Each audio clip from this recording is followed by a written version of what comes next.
പിതാവിൻ്റെയും പുത്രൻ്റെയും പരിശുദ്ധാത്മാവിൻ്റെയും നാമത്തിൽ ആമേൻ.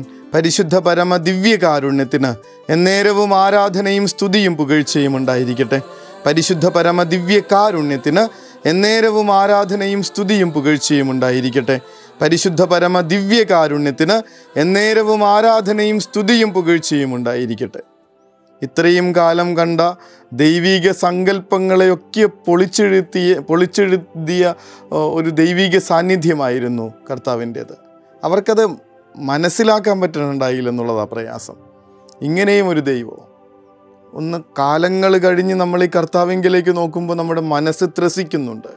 എന്നോടൊപ്പം സങ്കടങ്ങൾ പങ്കുവയ്ക്കാൻ മനുഷ്യരെ കണക്കിറങ്ങി വരാൻ മാത്രം മനസ്സായൊരു ദൈവം, എന്നോടൊപ്പം വേദനയിലും സങ്കടങ്ങളിലും പങ്കുചേർന്ന് ഈ ഭൂമിയിൽ മണ്ണിൽ ചവിട്ടി നടന്നൊരു ദൈവം, എന്നെ രക്ഷിക്കാനായി കുരിശിൻ്റെ ഭാരങ്ങളടക്കം നിന്ദാപമാനങ്ങളും തുപ്പലുകളും ആട്ടുമടക്കം ഏറ്റെടുത്തൊരു ദൈവം, എനിക്ക് വേണ്ടി സകല പ്രതാപങ്ങളും വിട്ട് സ്വർഗം വിട്ടിറങ്ങി ഈ ഭൂമിയെ സ്വന്തമാക്കിയ ദൈവം, സാധാരണ കരുതിയിരുന്നതിൽ നിന്നൊക്കെ മാറി കർത്താവ് ഇങ്ങനെ ഒരു ദൈവസങ്കല്പത്തെ കാണിച്ചു തരുമ്പോൾ അത് അന്നത്തെ മനുഷ്യർക്ക് മനസ്സിലായില്ല. പക്ഷേ കർത്താവിൻ്റെ മനസ്സെപ്പോഴും ഇതുതന്നെയായിരുന്നു: സാധാരണക്കാരായി ജീവിക്കരുത്, സാധാരണക്കാരായി ജീവിക്കരുത്. നിങ്ങളുടെ നീതി നിയമജ്ഞരുടെയും ഫരിസേയരുടെയും നീതിയെ അതിലംഘിക്കുന്നില്ലെങ്കിൽ എന്തിനാണ് സാധാരണക്കാരായി ജീവിച്ചിട്ട് ഈ ലോകത്തിൽ മറ്റുള്ളവർക്കെല്ലാം ചെയ്യാൻ കഴിയുന്ന കാര്യം മാത്രമാണ് നമ്മൾ ചെയ്യുന്നതെങ്കിൽ പിന്നെ ക്രിസ്ത്യാനി എന്നുള്ള തലക്കെട്ടിന് നമ്മൾക്ക് എന്താണ് അർഹത? അസാധാരണമായ ഒരു ദൈവാനുഭവം സമ്മാനിച്ച ക്രിസ്തുവെന്ന ദൈവത്തെ കണ്ടുമുട്ടിയ മനുഷ്യർക്ക് പിന്നെ വേറൊരു ദൈവത്തെ തിരയേണ്ടി വന്നിട്ടില്ലെന്നുള്ളതാണ് സത്യം. അവൻ്റെ ശിഷ്യന്മാരാണെന്ന് പറയുന്ന മനുഷ്യരെ ഒരു വട്ടം കണ്ടാൽ പിന്നെ വേറൊന്നിലേക്കും മനസ്സ് മാറിപ്പോകാത്ത വിധത്തിൽ അവരോടൊപ്പം സഞ്ചരിക്കാൻ ആഗ്രഹിക്കണ്ടേ മനുഷ്യർ? മറ്റുള്ളവർ പൊട്ടിത്തെറിക്കുന്നത് പോലെ നമുക്ക് പൊട്ടിത്തെറിക്കാൻ പറ്റില്ലെന്നേ. കാരണം നമ്മൾ ദൈവത്തെ അറിഞ്ഞവരാണ്. മറ്റുള്ളവർ സങ്കടപ്പെട്ടും തളർന്നു വിരിക്കുന്നത് പോലെ നമുക്ക് തളർന്നിരിക്കാൻ പറ്റില്ല, കാരണം നമ്മൾ ദൈവത്തെ കണ്ടവരാണ്. കർത്താവെ, ഞങ്ങളുടെ കുടുംബത്തെ സമർപ്പിക്കുകയാണ്.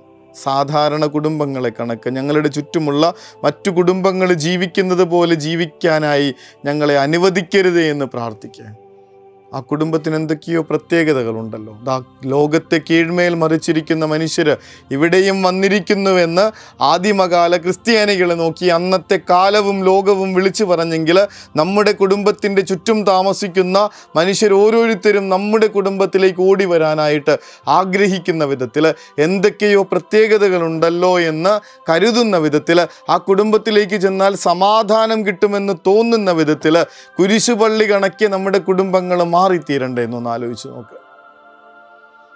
സാധാരണക്കാരെ പോലെ, സാധാരണ കുടുംബങ്ങളെ പോലെ, സാധാരണ ഈ ലോകത്തോട് അനുരൂപപ്പെട്ടു പോകുന്നവരെ പോലെ പോയാൽ പോരാ കർത്താവെ. ഞങ്ങളുടെ കുടുംബത്തിൽ മറ്റുള്ളവർക്കില്ലാത്തതുപോലെ പ്രാർത്ഥനയുണ്ടാവണം. ഞങ്ങളുടെ കുടുംബങ്ങൾക്ക് മറ്റുള്ളവരുടെ ഇല്ലാത്തതുപോലെ ദൈവത്തിന് വേണ്ടി മാറ്റിവെക്കാൻ സമയമുണ്ടാവണം.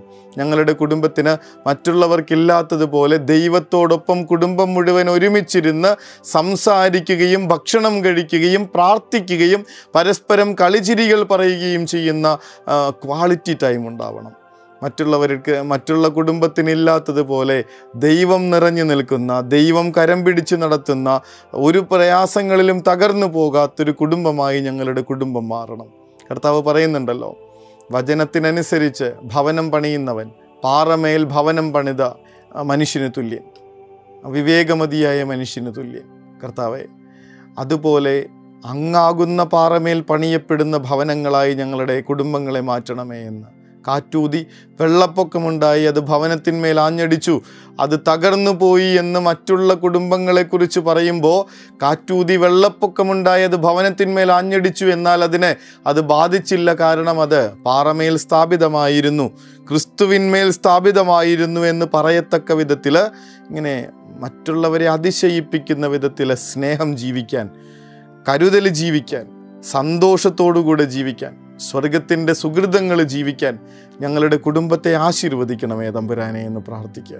ആ കുടുംബത്തിൽ നിന്നിറങ്ങി വരുന്ന ഓരോ മക്കളെയും നോക്കി അസൂയയോടുകൂടെ മറ്റു മാതാപിതാക്കൾ ആഗ്രഹിക്കട്ടെ, ഇതുപോലൊരു മകൻ, ഇതുപോലൊരു മകള് ഞങ്ങൾക്കുണ്ടായിരുന്നെങ്കിലെന്ന്. ഇതുപോലുള്ള സ്വർഗത്തിൻ്റെ സ്നേഹം നിറയുന്ന, മറ്റുള്ളവരെ അതിശയിപ്പിക്കുന്ന, തിരുക്കുടുംബത്തെ ഓർമ്മിപ്പിക്കുന്ന കുടുംബങ്ങളായി ജീവിക്കാൻ ഞങ്ങളെ ഒരുക്കണമേ തമ്പുരാനെ എന്ന്, മറ്റുള്ള മനുഷ്യരിൽ നിന്ന് വ്യത്യസ്തരായി ജീവിക്കാൻ ഞങ്ങളെ പഠിപ്പിക്കണേ എന്നുള്ള പ്രാർത്ഥന ഇന്ന് സമർപ്പിക്കുകയാണ്. ഹഗ്ഗിയോസ് എന്നുള്ള വാക്കാണ് ആദിമകാല ക്രിസ്ത്യാനികൾക്ക് വേണ്ടി ഉപയോഗിച്ചിരുന്നത്. ഹഗ്ഗിയോസ് എന്നുള്ള വാക്കിൻ്റെ അർത്ഥം ബീയിങ് ഡിഫറൻ്റ് എന്നുള്ളതാണ്. മറ്റുള്ളവരിൽ നിന്ന് പോസിറ്റീവായിട്ട് വ്യത്യസ്തരായി നിൽക്കുന്ന മനുഷ്യരെ അവർ വിശുദ്ധരെന്ന് വിളിച്ചു.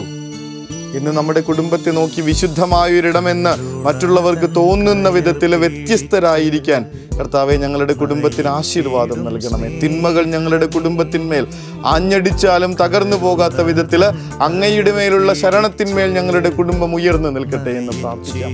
ഞങ്ങളുടെ കുടുംബങ്ങളിലേക്ക് ഒരിക്കലും തിന്മകളുടെ ശക്തികൾ ഇരച്ചു കയറാതിരിക്കാൻ കർത്താവെ അങ്ങ് കാവലായി, കോട്ടയായി, വാതിലായി ഞങ്ങളുടെ കുടുംബങ്ങൾക്ക് മുൻപിൽ ഉണ്ടായിരിക്കണേ എന്ന് പ്രാർത്ഥിക്കാം. അങ്ങയുടെ മനസ്സനുസരിച്ച് മാത്രം ഈ കുടുംബം മുന്നോട്ട് പോകട്ടെ എന്ന് പ്രാർത്ഥിക്കാം. കുടുംബത്തെ സമർപ്പിച്ചുകൊണ്ട് മറ്റുള്ളവരിൽ നിന്ന് വ്യത്യസ്തരാകുന്ന, ലോകത്തെ ഇങ്ങനെ അത്ഭുതപ്പെടുത്തുന്ന വിധത്തിൽ സുഹൃതം ജീവിക്കുന്ന കുടുംബങ്ങളായി, മനുഷ്യരായി ഞങ്ങളെ മാറ്റണമേ എന്ന പ്രാർത്ഥനയോടുകൂടെ അതിനുവേണ്ട അനുഗ്രഹത്തിനായി മുട്ടിന്മേൽ നിന്ന് നമുക്ക് ശിരസ്സ് നമിക്കാം. അനുഗ്രഹം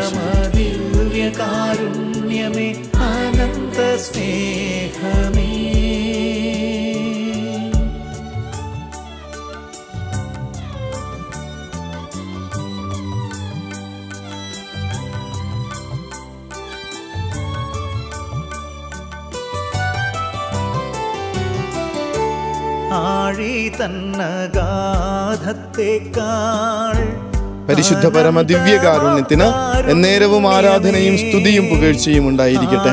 പരിശുദ്ധ പരമ ദിവ്യകാരുണ്യത്തിന് എന്നേരവും ആരാധനയും സ്തുതിയും പുകഴ്ചയും ഉണ്ടായിരിക്കട്ടെ.